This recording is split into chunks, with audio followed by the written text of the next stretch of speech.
Now, it's not just here in Australia that we've seen a frightening response on the streets to that October 7th pogrom, those terrorist attacks on Israel. Around the world as well, multiple people were arrested last night in London when hundreds gathered at King's Cross Station and afterwards blocked Oxford Street, rallying for a ceasefire in Gaza. Joining us now from London, writer and great friend of this show, Esther Krakue. Esther, great to see you as always. It's what's happening in London. I mean, the footage we're seeing, it looks like an army of occupation has taken over. I mean, unfortunately, like every movement, there will always be sort of people that really have no place, even engaging in intellectual discussion, suddenly taking over the conversation. So what we have seen in London is, these massive protests that, on the face of it, many are advocating for a two-state solution and the pro-Palestine and, trying to highlight the humanitarian crisis going on in Gaza. And then you have literally people shouting jihad in the streets and death to Jews and all these horrific statements that you wouldn't think you would even hear in a civilized country. But for some reason, the worst of our society have crawled out of the woodworks and have made their voices known. I was saying to a friend of mine, I actually had my best friend called me from a bomb shelter in Tel Aviv last year. And for her to know that the country that she grew up in, there are people that have no shame in shouting death to Jews, it's actually horrifying. Suella Braverman has called for the police to deal with these people. But I actually, I'm a free speech absolutist almost in the sense that I think these people should be allowed to speak because we need to know the kinds of views that the people that we live amongst have. Now, obviously, this does take away from the complexity of the issue and from the cause already.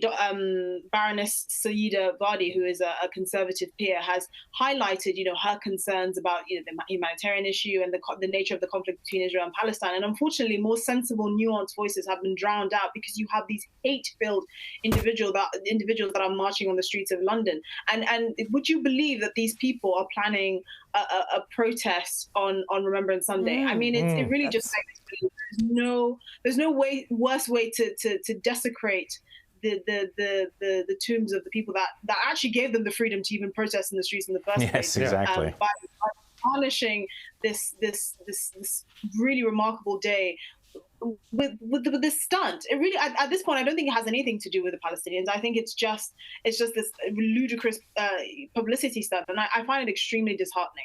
Well, just on that Remembrance Day protest, they're talking about a 1 million man march.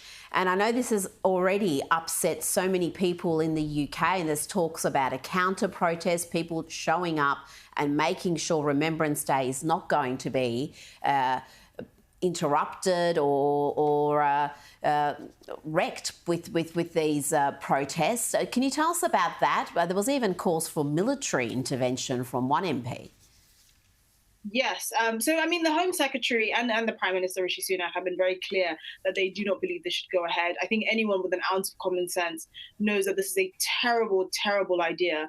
I mean, I can't describe to you how I'm basically at a loss for words that these people really think Remembrance Sunday is the best way to do this. And again, more moderate voices, more sensible voices, the kind of voices that you want to hear on both sides of the debate are being drowned out. I mean, it's you almost forget that 1,400 Israelis were butchered and murdered on October 7th, given the way the discourse has gone over the last 2 weeks, because you have these extreme voices that have no shame in shouting their hate on the streets of London.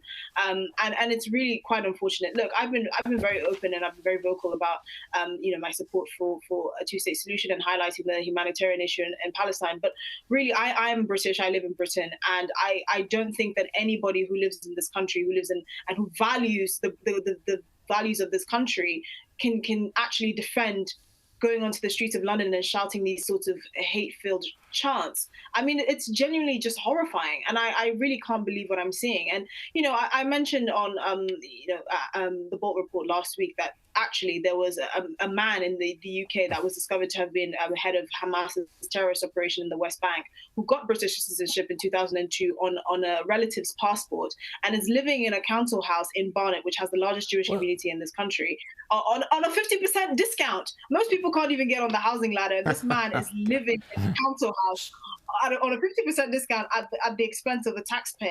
And really, this is the depth of the issue that we're facing.